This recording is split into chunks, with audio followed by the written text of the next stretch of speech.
Hello everyone, welcome to SSTE classes once again. I am Mrs. Sarita, your SST teacher. Student, hope you all are fit and fine. Today we will continue our chapter in civics.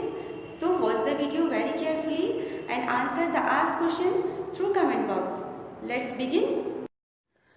Today we will study students अभी तक आपने marginalisation of Adivasis पढ़ा. आज हम इस lesson के second part में marginalisation of minorities पढ़ेंगे. First, minorities and marginalization. Second, Muslims and marginalization. Third, High Level Committee 2005. Fourth, report of the Sachar Committee. Fifth, report debunked other prevalent myths.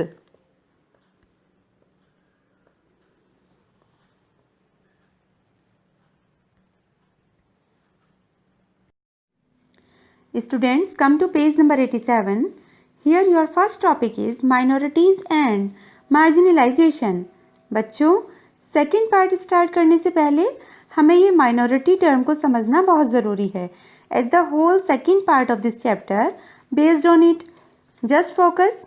The term minority is most commonly used to refer to communities that are numerically small in relation to the rest of the population.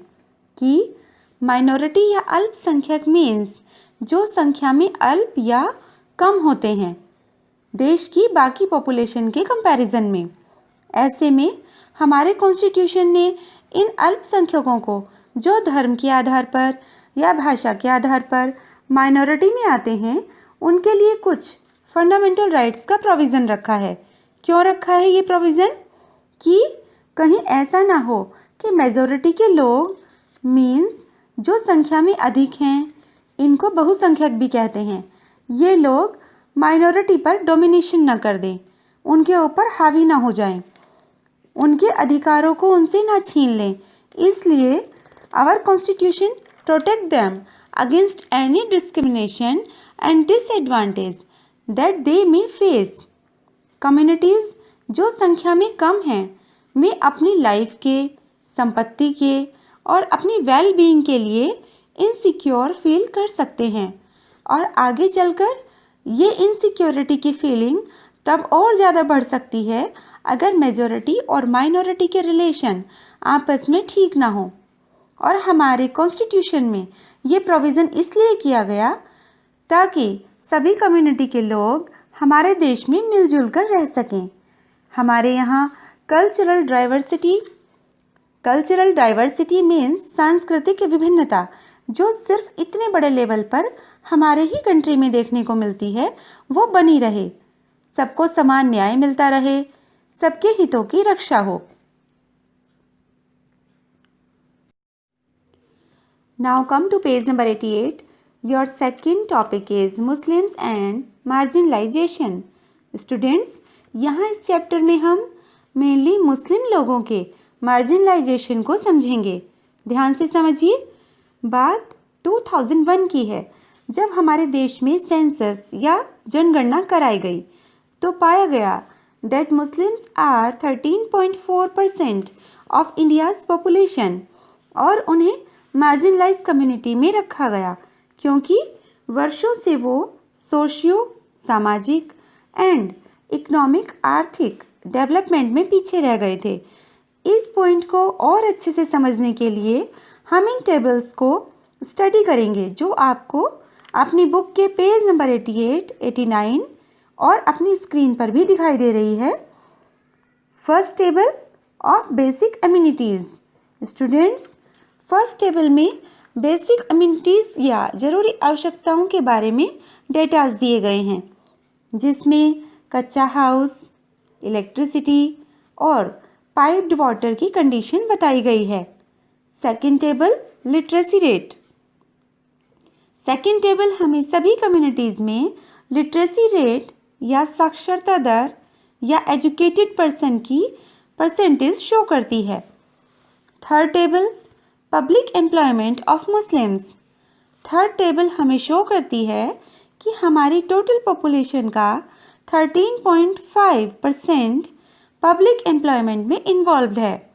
उसमें से Muslims community के लोग अलग अलग post पर कितनी percentage में हैं ये बताती है।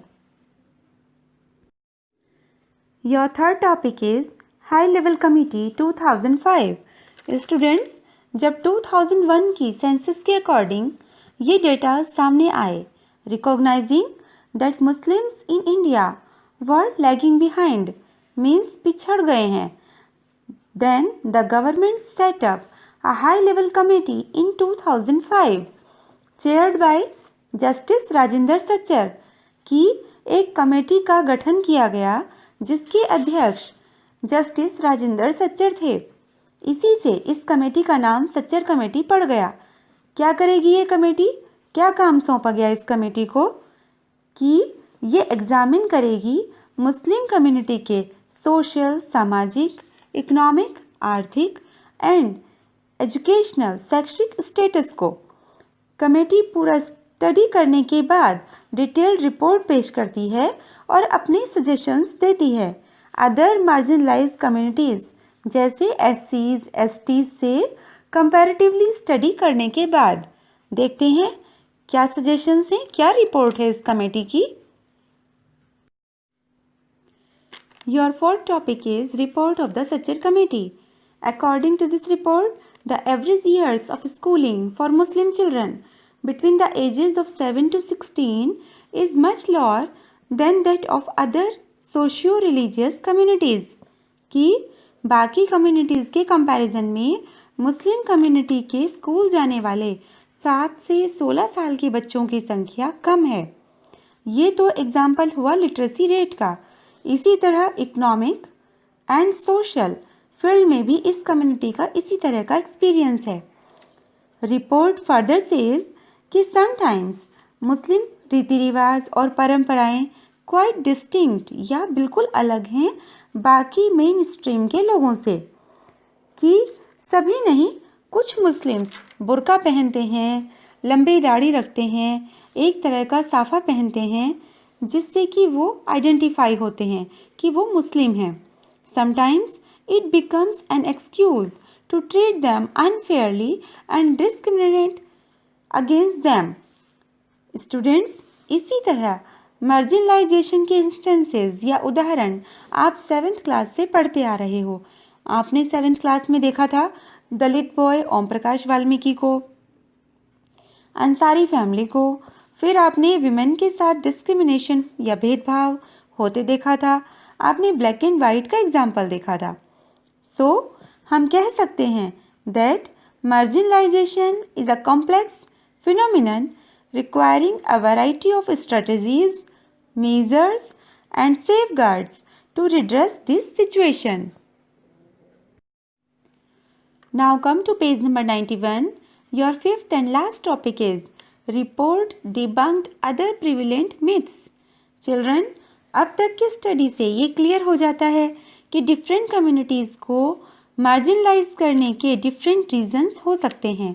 हमने ये भी देखा कि मार्जिनलाइज कम्युनिटी डिसएडवांटेज, किसी पॉलिसी का फ़ायदा न मिलना, प्रिजुडाइज, पहले से ही मन में धारणा बना लेना, जैसा हमने आदिवासीज में देखा था, और उसके अकॉर्डिंग बिहेव करना, एंड पावरलेसनेस या बेसहारापन फील करना, ये सब फेस करती है। एक और इम्पॉर्टेंट पॉइंट कि सच्चर कमेटी की रिपोर्ट ने पहले से चले आ रहे मिथ्स या विश्वास तोड़ दिए। पहले ये माना जाता रहा है कि मुस्लिम लोग अपने बच्चों को मदरसा में भेजना पसंद करते हैं, while report says that only 4% of Muslim children are in madrasas, whereas 66% attend government schools and 30% private schools. In the end, we can say that people can change their life through education, as we have seen in the case of Om Prakash Valmiki, Rosa Parks, Rajsundari Devi, Ruqayya Hussain, etc. Thus, no one is marginalized all the time in exactly the same way.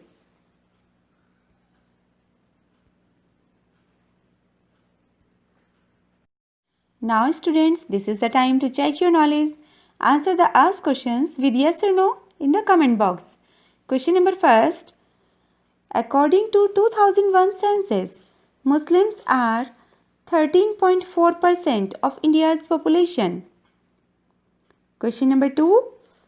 The government set up a high-level committee in 2001. Question number 3. The committee was chaired by Justice Rajinder Sachar. Now students, this is the end of this chapter. Hope you have understood it properly. Watch the video very carefully as it would improve your knowledge. See you in the next video. Till then, take care. Thank you.